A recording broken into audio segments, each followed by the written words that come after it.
Good morning everyone. अध्ययन coaching Prayagraj में मैं अमन सर आप सबका स्वागत करता हूं। और दोस्तों, जैसा कि आप लोगों को पता है कि ये मेरा अभी दूसरा लेक्चर है। कल के लेक्चर में मैंने बात की थी इंट्रोडक्शन ऑफ इंग्लिश पे। तो दोस्तों, आज का मेरा टॉपिक भी सेम है, इंट्रोडक्शन ऑफ इंग्लिश।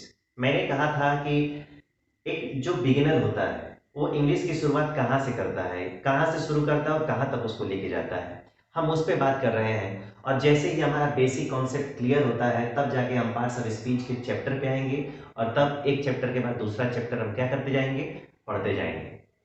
इस लॉकडाउन में जब तक आप लोगों की कोचिंग ऑफलाइन स्टार्ट नहीं होती है तब तक आप लोग की ये रिस्पॉन्सिबिलिटी है, आप लोग का एक कर्तव्य भी है कि जो आपकी वीकनेस है, जो चीजें आपको टफ लगती है उस पर आप काम करें। अपनी वीकनेस को अपनी स्ट्रेंथ बना के तब आप लोग एक नए तरीके से, एक नए जोश और उमंग के साथ आप लोग ऑफलाइन मिलिए हमसे। तब बताते हैं कि हाँ, पढ़ाई असली क्या होती है, सिलेक्शन देने का जो एक मोटो होता है वो कैसे अचीव करता है आदमी। तो ये चीजें आपको ध्यान में रखनी है। एक और चीज आप लोग ध्यान में रखिए कि थोड़ा अजीब है, लेकिन आप लोग जरूर सोचिएगा इस पे। एक टीचर और एक एक्टर में थोड़ा सा अंतर होता है। टीचर को ऑन कैमरा आने की उतनी आदत नहीं होती है, जैसे कि मुझे कैमरे के सामने उतना बात करने की आदत नहीं है, ना अपना सेल्फी लेने की आदत है। इस वजह से थोड़ा जो एक्सप्रेशन आता है वो थोड़ा अजीब सा होता होगा। लेकिन जो हीरो होते हैं उनको तो 24 घंटे अपनी मार्केटिंग करने के लिए ऑन कैमरा ही रहना होता है, इसलिए थोड़ा सा टीचर में और एक्टर्स में अंतर होता है। खैर, हम आते हैं अपने आज के इस टॉपिक पे, इंट्रोडक्शन ऑफ इंग्लिश। दोस्तों, आज का जो हमारा टॉपिक है वो टॉपिक क्या है तो जरा हम बताते हैं। एकदम आसान है, आप लोग नोट बनाते चलिए। जो जो चीजें मैं बता रहा हूँ कहाँ कहाँ इस्तेमाल होगा वो भी मैं एकदम बताऊंगा। दोस्तों, आज का ये जो हमारा टॉपिक है वो कौन सा है, ये अगर पहला है तो ये आपका दूसरा है। आप याद रखना। सबसे पहली चीज मैं पूछता हूं कि दोस्तों, कितने लोगों को मालूम है कि एनॉर्मलस फिनिट्स क्या होते हैं।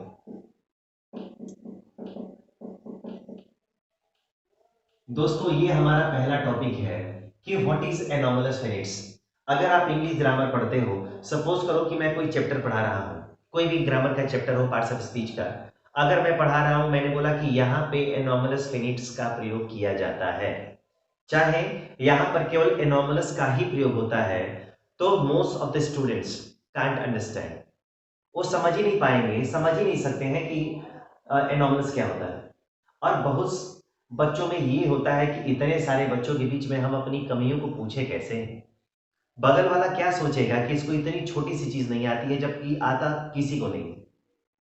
तो अपनी ईगो को, अपनी जो प्रेस्टीज होती है उसको छोड़ के क्लास में आइए, टीचर से छोटा क्वेश्चन भी पूछिए। जो सामने खड़ा है वो बिलीव करिए आपको टोटल बताने के लिए खड़ा है, वो अपने आप के लिए नहीं खड़ा है। अगर मेरे पढ़ाने से आपको कोई बेनिफिट नहीं होता है तो फिर मैं पढ़ा के क्या करूंगा, बेकार है मेरा पढ़ाना। आप लोगों ने सुना होगा, यदि कोच होता है, अगर उसकी कोचिंग देने के बाद अगर टीम हार जाती है, वर्ल्ड कप हार जाती है, कई सारे टूर्नामेंट्स हार जाती है, तो जो कोच होता है वो रिस्पॉन्सिबिलिटी लेता है और कोच के पद से रिजाइन कर देता है। तो सेम हम लोग भी वैसे ही हैं। अगर हमारे पढ़ाने से आपको बेनिफिट नहीं होता है, then no use of teaching me. मेरे पढ़ाने का कोई मतलब नहीं है। तो प्लीज, आपको जो भी पूछना है आप पूछते रहो। एक भाई साहब का कमेंट पढ़ के मेरे को हंसी भी आई, अच्छा भी लगा। उन्होंने कमेंट किया था कि आपकी बातों से लगता है कि आप में दम है।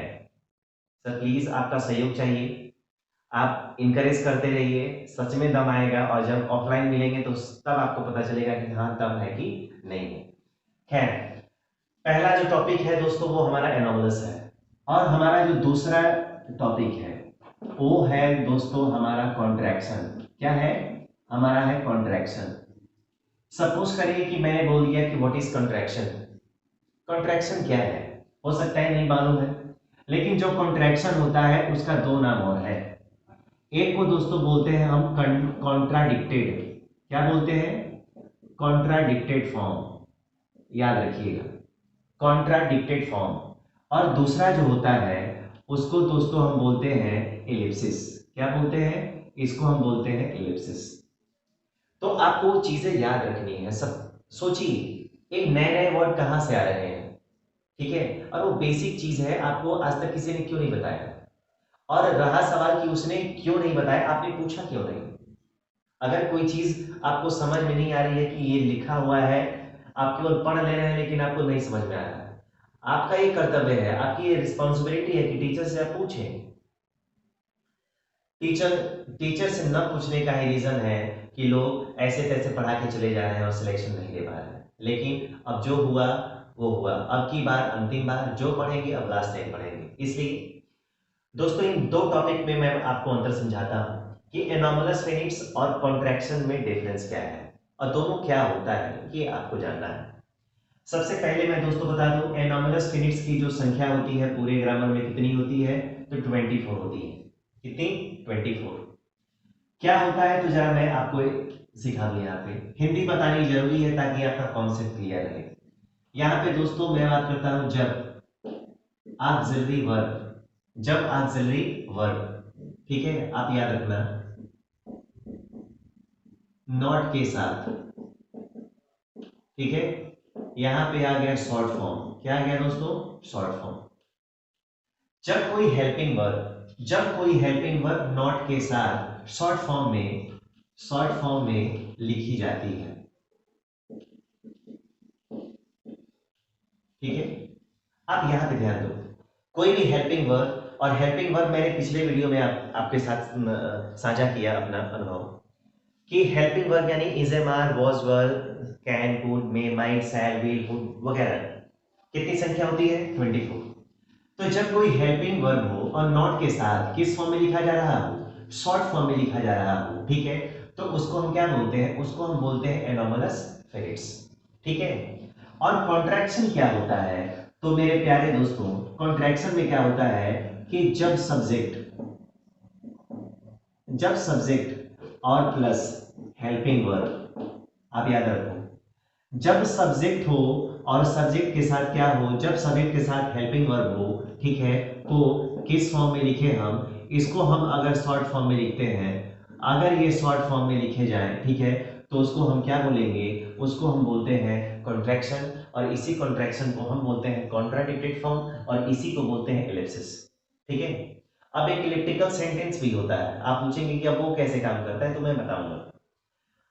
जब हेल्पिंग वर्ब नॉट के साथ शॉर्ट फॉर्म में लिखी जाए तो उसको हम बोलेंगे एनोमलस, और जब कोई सब्जेक्ट ऑक्सिलरी वर्ब के साथ शॉर्ट फॉर्म में लिखा जाए तो उसको क्या बोलेंगे? कॉन्ट्रैक्शन, ठीक है, कंफर्म है। अब जरा एक एग्जांपल लेते हैं। अगर सपोज करिए दोस्तों, अगर यहां पे लिखा गया हो डू नॉट, क्या लिखा गया हो? Do not. अब जरा आप यहां पे ध्यान दोगे, डू क्या होती है? तो हेल्पिंग वर्ब होती है। क्या होती है? तो ये ऑक्सिलरी वर्ब है, और ये क्या है? नॉट, ठीक है। इसको जब आप शॉर्ट फॉर्म में लिखोगे तो आप ऐसे लिखते हो डोंट, क्या लिखते हो? डोंट। यही आपका क्या है? तो यही आपका एनोमलस फेनिट है, ठीक है। अगर दोस्तों, अगर आपको यहाँ पे लिखना हो सैड और उसके बाद क्या लिखना हो? नॉट, हेल्पिंग वर्ब है, नॉट है, इसका अगर हम लिखते हैं तो ये होता है हमारा सैड, और यही क्या है? एनोमलस है। अगर हम यहाँ पे लिखते हैं विल नॉट, क्या लिखते हैं? Will not. अगर विल नॉट लिखते हैं तो दोस्तों ये क्या हो जाता है? इसको हम बोलते हैं वोंट, ठीक है। अब जरा एक चीज आपको यहाँ पे समझानी है। इन इन सारे लोगों को ऐसे करते करते जो संख्या आएगी वो संख्या दोस्तों कितनी हो जाएगी? 24 हो जाएगी, ठीक है। और इन सबको हम किसके नाम से जानेंगे? तो इन सबको हम जानेंगे एनोमलस फिनिट्स के नाम से। किसके नाम से? एनोमलस फिनिट्स के नाम से। जो संख्या पूरे ग्रामर में कितनी बताई गई? 24 बताई गई, ठीक है। लेकिन आप थोड़ा यहां पे ध्यान दो, अगर सपोज करिए कि यहाँ पे सेल नॉट, यहाँ पे क्या लिखना हो? बी। अभी तो यहाँ पे एक ही था ना यहाँ पे, अब यहाँ पे एक और एक कितना हो गया? दो, दो सहायक क्रिया हो गई। लेकिन जब भी आपको लिखना होगा तो दूसरे को इसे बाहर ही रखना होगा। आप जैसे यहाँ पे मैंने सेल नॉट को साइड किया है, आप इसमें एक है फिर भी साइड है, यहाँ पे दो है फिर भी आपका आंसर क्या होगा? तो फिर भी आपका आंसर सैंड ही होगा और बी आगे है तो बी आपको आगे ऐसे ही मिल जाएगा। ठीक है, तो आपको इतना याद रखना है कि जब कोई हेल्पिंग वर्ब नॉट के साथ छोटे फॉर्म में लिखी जाती है तो उसको हम क्या बोलते हैं, उसको हम बोलते हैं एनोमलस मिनट्स। और दोस्तों एक और चीज मैं बता दूं, मैंने आपको यहाँ पे आपकी लैंग्वेज में समझाने के लिए शॉर्ट फॉर्म में लिख तो दिया है, लेकिन कभी भी आप याद रखना इंग्लिश ग्रामर में कभी शॉर्ट फॉर्म नहीं बोलते हैं, उसको हम बोलते हैं एब्रिविएशन। क्या बोलते हैं, उसको हम बोलते हैं एब्रिविएशन। ठीक है, और अगर दूसरे फॉर्म में बोलेंगे तो उसको बोलते हैं एब्रिविएटेड फॉर्म। ठीक है, आप याद रखना दोस्तों। एनोमलस फिनिट्स क्या होता है, तो सिंपल उसका मतलब होता है कि जब कोई हेल्पिंग वर्ब नॉट के साथ शॉर्ट फॉर्म में यूज होती है तो उसको हम बोलते हैं एनोमलस फिनिट्स। लेकिन अब हम बात करते हैं कि कॉन्ट्रैक्शन क्या होता है, एलिप्सिस क्या होता है, कॉन्ट्राडिक्टेड फॉर्म क्या होता है। तो यहां पे बात करके रखा गया है कि जब कोई सब्जेक्ट हेल्पिंग वर्ब के साथ शॉर्ट फॉर्म में लिखा जाए, तो अब हम एक एग्जांपल लेते हैं दोस्तों। अगर यहां पे लिख दिया जाए आई सैल, क्या लिख दिया जाए, आई सैल। यहां पे दोस्तों ये सब्जेक्ट है और ये क्या है, तो आपकी हेल्पिंग वर्ब है। अगर इसको मैं शॉर्ट फॉर्म में लिखूं, इसको एब्रिविएटेड फॉर्म में लिखूं, तो यहां पे मैं लिखूंगा ऐसे। ठीक है, क्या लिखेंगे, एल। अगर आपने कोई पिक्चर देखा होगा, सपोज करिए कि एक पिक्चर है, मेरी फेवरेट मूवी है, मैं आपको बता रहा हूं मोहब्बतें। उसमें शाहरुख खान जब अमिताभ बच्चन के पास जाता है फॉर हिज अपॉइंटमेंट, अपनी नौकरी के लिए जाता है, तो अमिताभ बच्चन एक प्रपोजल रखते हैं और कहते हैं कि अगर आप कुछ दिन में कुछ बच्चे अगर अरेंज कर पाए then you will get the job, ठीक है, otherwise you have to go. तब शाहरुख खान बोलता है कि yes, if I can then I will be here and otherwise if I can't then I will be gone, I will be gone. तो यही यहाँ पे आई शैल भी बोल सकते हैं, इसको आई विल भी बोल सकते हैं, इसको शॉर्ट फॉर्म में इस्तेमाल करते हैं। सपोज करिए अगर यहाँ पे दोस्तों लिख दिया जाए यू हैव, क्या लिखा गया हो, यू हैव। तो यू हैव अगर लिखा गया हो तो इसको हम बोलते हैं ऐसे, यू हैव।